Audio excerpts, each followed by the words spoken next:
travel essentials. When we travel, all of us can consciously pack few essentials so that we can refuse anything that is single use. One is a bottled water, fill it wherever you go. Two is a small bag that you can put few things from your home. The cutlery from your kitchen, the glass from your kitchen.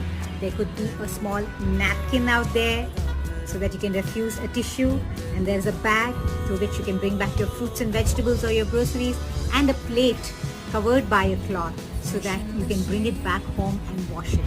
So these are simple things. Make a habit of traveling with them wherever you go.